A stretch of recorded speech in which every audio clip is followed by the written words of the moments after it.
भगवान जगन्नाथ जी का चढ़ावा। बात पुराने समय की है।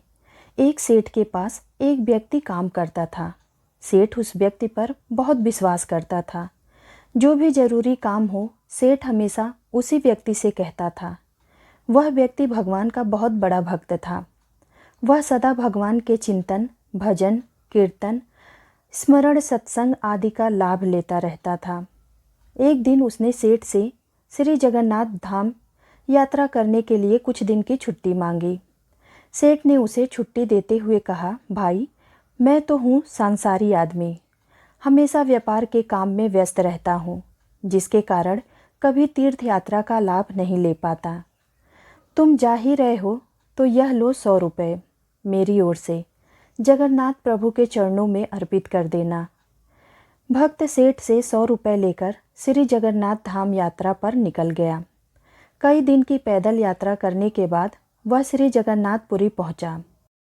मंदिर की ओर प्रस्थान करते समय उसने रास्ते में देखा कि बहुत सारे संत, भक्तजन, वैष्णवजन हरि नाम संकीर्तन बड़ी मस्ती में कर रहे हैं।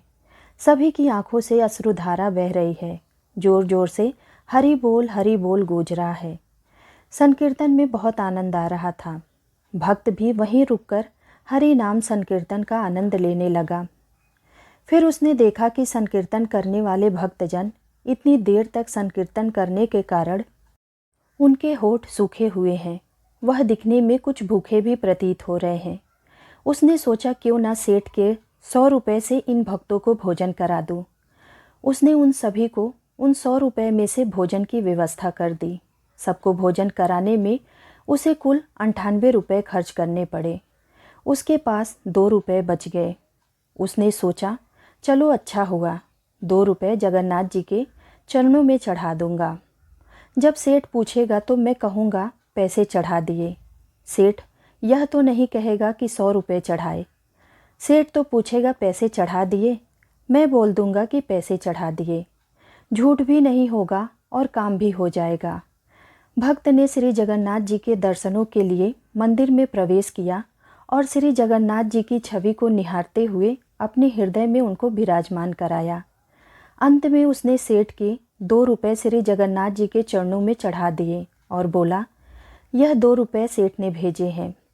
उसी रात सेठ के पास स्वप्न में श्री जगन्नाथ जी आए, आशीर्वाद दिए और बोले, सेठ तुम्हारे 98 रुपये मुझे मिल गए हैं। यह कहकर श्री जगन्नाथ जी अंतर्ध्यान हो गए। सेठ जाग गया और सोचने लगा, मेरा नौकर तो बड़ा ईमानदार है, पर अचानक उसे क्या ज़रूरत पड़ गई थी कि उसने 2 रुपये भगवान को कम चढ़ाए। उसने 2 रुपये का क्या खा लिया, उसे ऐसी क्या ज़रूरत पड़ी। ऐसा विचार सेठ करता रहा। काफ़ी दिन बीतने के बाद भक्त वापस आया और सेठ के पास पहुंचा। सेठ ने पूछा कि मेरे पैसे जगन्नाथ जी को चढ़ा दिए थे। भक्त बोला, हाँ मैंने पैसे चढ़ा दिए थे। सेठ ने कहा, पर तुमने 98 रुपये क्यों चढ़ाए, 2 रुपये किस काम में प्रयोग किया। तब भक्त ने सारी बात बताई कि उसने 98 रुपये से संतों को भोजन करा दिया था और जगन्नाथ जी को सिर्फ 2 रुपये चढ़ाए थे। सेठ सारी बातें समझ गया। वह बड़ा खुश हुआ तथा भक्त के चरणों में गिर पड़ा और बोला, आप धन्य हो, आपकी वजह से मुझे श्री जगन्नाथ जी के दर्शन यहीं बैठे बैठे हो गए। भगवान को आपके धन की कोई आवश्यकता नहीं है। भगवान को वह 98 रुपये स्वीकार है जो जीव मात्र की सेवा में खर्च किए गए, और उस 2 रुपये का कोई महत्व नहीं है जो उनके चरणों में नगद चढ़ाए गए। किसी ज़रूरतमंद की ज़रूरत को पूरा कर देना भी भगवान को भेंट चढ़ाने से भी कहीं ज़्यादा अच्छा होता है। हम उस परमात्मा को क्या दे सकते हैं जिसके दर पर हम ही भिखारी हैं। जय श्री जगन्नाथ जी।